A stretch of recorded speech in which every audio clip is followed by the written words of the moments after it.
सबको विदित है कि Madhya Pradesh council of science and technology और विज्ञान भारती संयुक्त रूप से प्रतिवर्ष भोपाल विज्ञान मेले का आयोजन BHEL दशहरा मैदान में करती है। इस वर्ष भी ये आयोजन 15 से 18 सितंबर तक आयोजित किया जा रहा है। ये अपनी एक विशिष्ट पहचान बना चुका है और इसका आयोजन हम पिछले 30 साल से माननीय मंत्री जी विज्ञान एवं प्रौद्योगिकी एवं MSME मध्य प्रदेश सांसद श्री आदरणीय श्री प्रकाश जी सक्लेचर उनके मार्गदर्शन में और प्रेरणा से हम ये आयोजन करते रहे और इस वर्ष भी हमने इसको उनके मार्गदर्शन के अनुसार बहुत अभिनव बनाने के लिए और जो नवीनतम उपलब्धियां हासिल हुई हैं उनसे अवगत कराने के लिए ऐसा एक प्रयास किया है। आज हम लोगों के बीच में माननीय मंत्री जी उपस्थित हैं, वो आप सबको इस संदर्भ में संबोधित भी करेंगे और आपसे संवाद भी करेंगे। मैं माननीय मंत्री जी से आग्रह करूंगा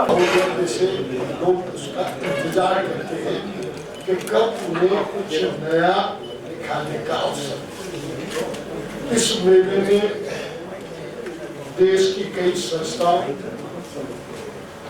इसरो, DRDO, अन्य कई संस्थाओं की भी प्रदर्शनी होगी। साथ ही कई नए यंग एंटरप्रेन्योर के आइडियाओं पे भी चर्चा होगी और उनके स्टार्टअप का भी प्रदर्शनी होगी। ये विज्ञान मेला केवल व्यापार की दृष्टि से या साइंस की दृष्टि से तो होगा ही, लेकिन इसमें कृषि को भी बेस माना गया। कृषि आधारित भी कई उपकरण उसमें दिखाए जाएंगे। तो अन्य भी सभी फील्डों में, चाहे वो मेडिकल साइंस हो चाहे वो अन्य सभी फील्ड, उनमें सबके इनोवेशन की चर्चा। इस मेले में हम 17 उसमें हमारे जो चंद्रयान के साइंटिस्ट थे उन सबका सम्मान भी करेंगे, क्योंकि mission director doctor P. Veeramuthuvel विशेष रूप से हम उन्हें सम्मानित कर रहे हैं। वंदे भारत ट्रेन के चीफ आर्किटेक्ट श्री सुधांशु मनी जी का सम्मान कर रहे हैं और एम्स की डायरेक्टर डॉक्टर रमा जया सुंदर जो आयु जीनोमिक्स में देश की सबसे प्रमुख है, उसका भी सम्मान कर रहे हैं। ये एक ऐसी महिला है जिसने MBBS करने के बाद BA-MS किया, तो दोनों चीजों को मिलाकर मनुष्य को और लाइफ कैसे बेहतर हो, उसके कष्ट कैसे कम हो, उसके बारे में कई चीजों का विशेष स्वरूप दिया है। हर साल हम ऐसे ही कई लोगों का जब सम्मान करते हैं, तो इस बार हम इन 3 प्रतिभाओं का करेंगे और ये प्रतिभाएं आयुर्वेद, आयु जीनोमिक्स में एक दिन सभी लोगों के सवाल जवाब भी करेंगे और 2 दिन हम चंद्रयान के थ्योरी पे वैज्ञानिकों की जनरल चर्चा की। इसके अलावा भी हम बहुत कुछ चीजें करने वाले हैं। चाहे हम पूरे प्रदेश के जब बच्चे आएंगे तो उनको उनसे संवाद, कारीगर की सम्मेलन, क्योंकि हमें भारत हमेशा अपनी कलाओं के लिए फेमस रहा और वो धीरे धीरे इतने छोटे स्तर पे होने के कारण कई बार उन्हें इंटरनेशनल और नेशनल मार्केट नहीं मिलता है और वो अपने प्रोडक्ट की मार्केटिंग और प्रोडक्ट को पूरी दुनिया तक पहुंचाने में अकेले सक्षम नहीं होते। इसलिए विज्ञान वाले हमेशा इस चीज को अपडेट करते हैं और हम सभी स्टूडेंट्स को भी इन चीजों में काफी अलग महत्व देते हैं।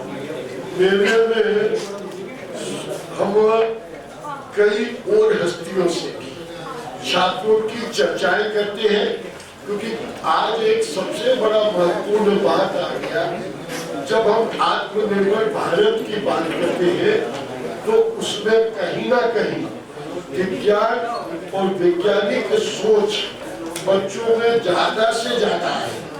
क्योंकि जैसे जैसे हमारी टेक्नोलॉजी बढ़ती जाएगी, हाथ का काम कम होकर दिमाग से काम, उपकरणों से काम, ये सब बढ़ते जाएंगे। जैसा आपको याद होगा पिछले बार ऐसा ही आपके रोबोट आए थे खेती के काम के लिए, ड्रोनों के द्वारा खेती में कहाँ कीड़े लगे, कहाँ फसल में क्या हो रहा, उसका स्टेटस का रिपोर्ट बनाना, फार्मिंग में कैसे ज्यादा टेक्नोलॉजी का आउटपुट आए ताकि उनकी आमदनी भी जो हमारे माननीय प्रधानमंत्री और माननीय मुख्यमंत्री जी की मंशा है उस रूप से बढ़ाने के लिए हर साल नए प्रयास करना, तो उसमें से भी एक बड़ा महत्वपूर्ण प्रयास इस कार्यक्रम के माध्यम से हम करने वाले हैं। इसके अलावा जिस तेजी से एआई और अन्य चीजें हमारी बढ़ती जा रही है, उन सब में भी हम चिंता कर रहे हैं, क्योंकि एआई आने वाले भविष्य के लिए सबसे जरूरी चीज है।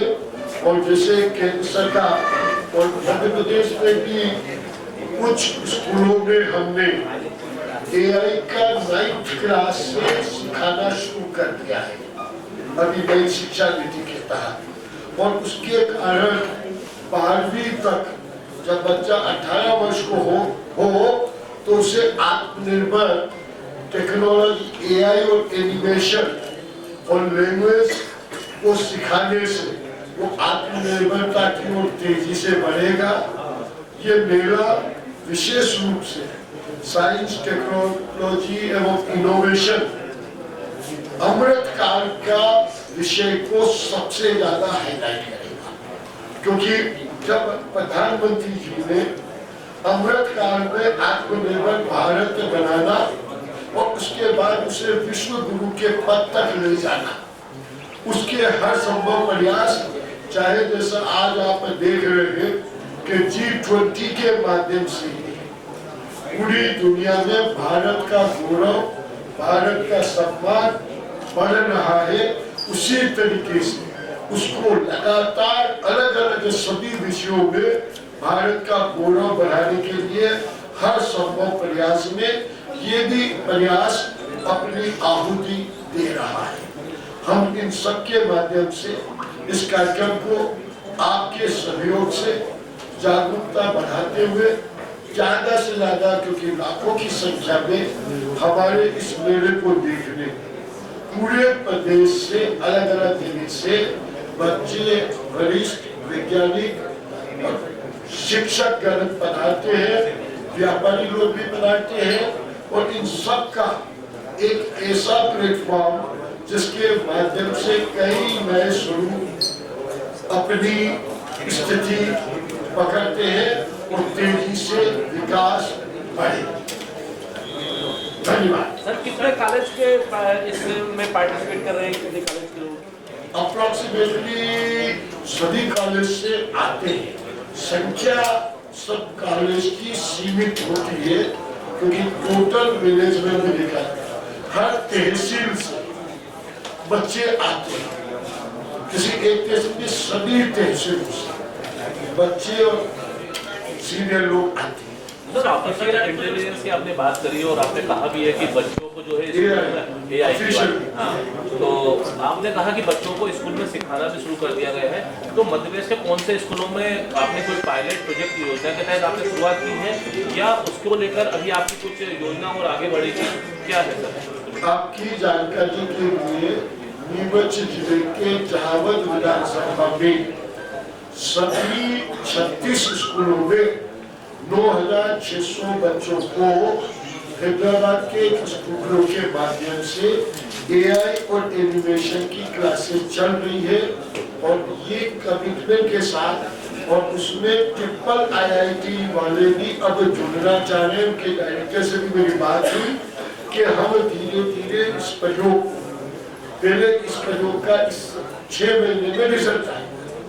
Rabindranath Tagore University Bhopal, only private university in MP to be NIRF ranked for 5 consecutive years. जहां है 600 से ज्यादा company tie-ups for placements, Atal Incubation Center for nurturing startups, Industry Academia collaboration for exposure of real industry world, 20 centers of excellence for research, साथ ही Global Festival विश्व रंग में शामिल होने का अवसर देता है।